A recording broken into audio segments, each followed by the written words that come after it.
Siz жөнүндө аябай чоң ушак чыгып кетти. Бул дүйнөдөн өтүп кетиптир деген ошону укканда өзүңүз кандай болду болдуңуз? Биринчи ыңгайсыз болот го адам. Жакын адамды деле өтүп кетти десе кичине бир аз мындай бир шок болуп туруп коюшат го, азыркы тил менен айтканда шок болуп туруп каласың. Андай жакшы болгон, мындай жакшы жери мен үй бүлөм менен бир жерде айт күнү Куран окуп атканбыз туугандарыкында. Баарыбыз ошол жерде чогулуп калганбыз, жакшы болду. Анан кийин сүрөт келип ушу аны дагы бир досум мындай жөнөтүп, анан ошондон да кабыл алып кичине. Бирок окуганда өзүң да баягы башкачараак болуп каласың го.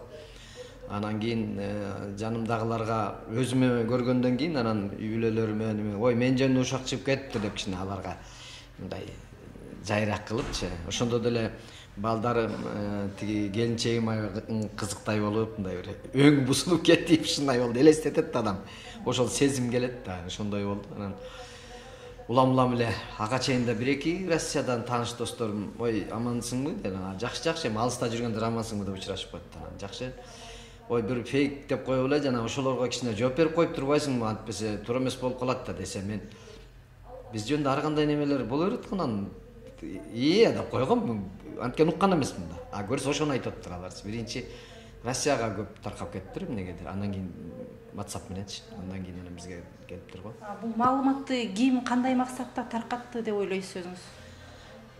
Эми азыр кийинки мына биздин эме чыккандан бери деп коелу, интернет чыккандан бери бирөөгө мындай бир психологиядагы адамдар болот экен да. Сүрөтү жок, же болбосо бир арстандын сүрөтүн коюп коюп өзү коёнго окшоп ар жакка жашынып анан оюн айткысы келсе, бул ошондой нерседен жана фейковый информация ошондон башталган болуш керек да. Бирөөнү жаман көрсө, ошолго өзү айтпайт, бирок башка бир сүрөт коюп же башка бирөөнүн атын коюп алып, оюндагы нерселердин баарын айтып алып, анан ошондон эс алып калабы, бир психологический бир неме болуш керек да. Сизди жек көргөн бир киши деп ойлойсузбу аны?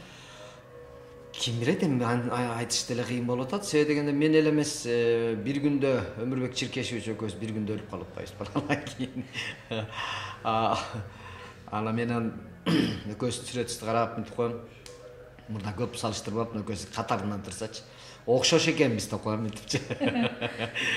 Анан эми ар кандай ошол азыр саясий өңүттө дагы биринин оппоненти, бирине ошол ким экенин билдирбестен же өзү айта турган оюн бирөөлөр аркылуу айттырган бир эме башталды го. Бир информациялык бир согуш деп коебузбу. Саясий оппонент деп калдыңыз. Сиз саясатка аралашкан турасызбы? Жогорку кеңештин шайлоо депутаттыгына шайлоого катышасызбы?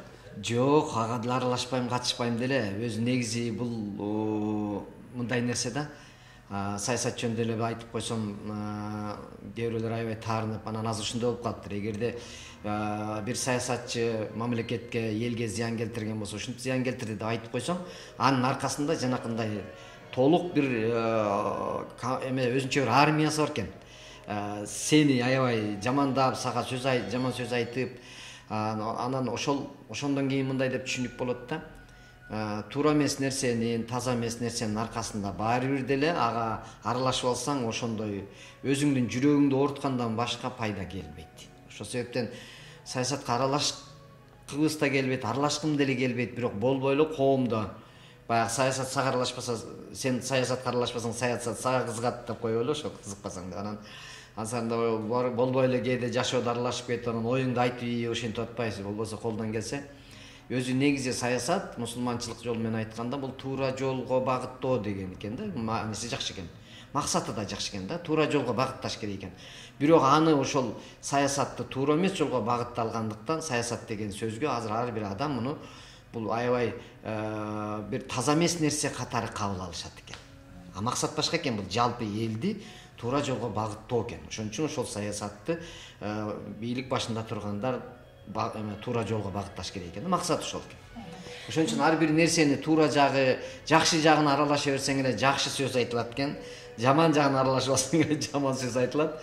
Ошол себептен жанагындай жаман сөз угулуп калса, мен биринчи өзүмдүн табиятымда жаманда жакшы дагы бир Кудайдан деп түшүнөм. Андан кийин өзү ар бир жаман деп айтылган нерсенин аркасында да жакшы нерсе болуп калышы мүмкүн. Ошол себептен эң биринчи сабырдуулук менен, анан акыл калчап, ой жүгүртүп, шашпай, анализдеп, мындайча айтканда, андан кийин карап көрсөң, негизгиси өзүң мындай бир аябай ошого жараша жооп берип, анан чуулгандуу бир нерсе кылып алып, анан кайта ыңгайсыз болуп калгандын ордуна шашпай ой жүгүртүп көрсөң, балким аркасы жакшы болуп калар дегендейчи. Мына азыр ошол айтылганда эле мен өзүм ошондой түшүндүм. Бул айтып койгон бир бала өзүнүн оюндагысын ойноп, же ага бир Кудай Таала мындай акылына бир ошондой фикир салдыбы дегенде бир түшүнүктөр бар да. Ал айтып койду, бирок аны мен кандай кабыл алам деген сыяктуу. Мисалы ошол сиз жөнүндө жалган маалымат тараткан бала сизге байланышка чыккан жокпу? Же кандайдыр бир баарлашып, эмнеге муну чыгардың деп сураган жоксузбу өзүнөн? Ошондой мүмкүнчүлүк болду? Жок, мен анты изилдеп, ал бала жөнүндө такыр кызыгып деле эме алган жокмун. Ошо жанагындай мусулманчылык жолу менен кабыл алдым. Бул да мага өлүмдү эскертүүчү турган бирөө аркылуу өпкө себептеп коебуз. Демек ойлонушубуз керек, ар бир адамга бул негизи эскертилип тура турган нерсе деп эле кабыл алып койдум. Анан аны такыр кызыгып, андай Марлен деген бала барбы деп дагы издеген жокмун. Анан 1-2 күн мурда Марлен деген жигит менмин деп бир жигит чыкты мага. Анан мен ошо чыгып атып дагы бирдекени айтып тамашалайт го бул жигит деп күлүп эле угуп атам десем, мен Марлен Жолдобаев деген жигит мен болом, бирок сиздин эмеңизди чыгарган мен эмесмин. Мен сизге ушул нерсени айтып коеюн, кечирим сурайм сизден. Өзү 5 маал намаз окуган бала экен бул. Мындай сүйлөшүп көрсөк, абдан адамкерчиликтүү, деги эле бирөөнө кыянатчылык кылайын деген бала эмес, мындай сөзүндө. Анан биздин мекенчил, патриот жигиттерибиздин бири экен. Сборный Кыргызстанда футбол ойнойт экен бул бала.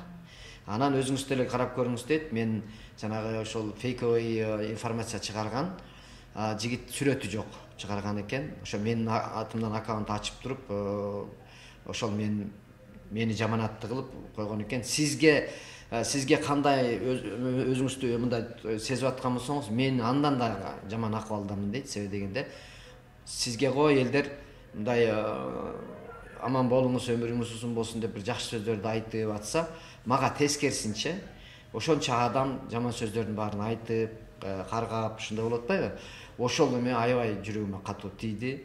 Анан мен айткам, сен эми мен мага айтыла турган жагына мага өзүнчө жолу менен болду. Мен кандай кабыл алганымды айтып бердим, анда эле уктум.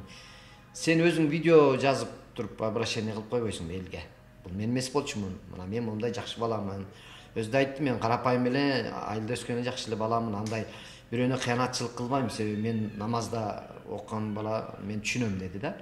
Акырет кандай болор десем, ал айтат, мен азыр жанагы сизге келген комментарийлерден кийин мындай видео обращение жазып өткөндөн деле чочуп калдым депчи. Себеби сен актанып атасың, анан сен минтип атасың, сен тиңтип атасың деп дагы аябай сөздөрдү айтып өтүп калсам, мындай шагым сынып калат го деди да.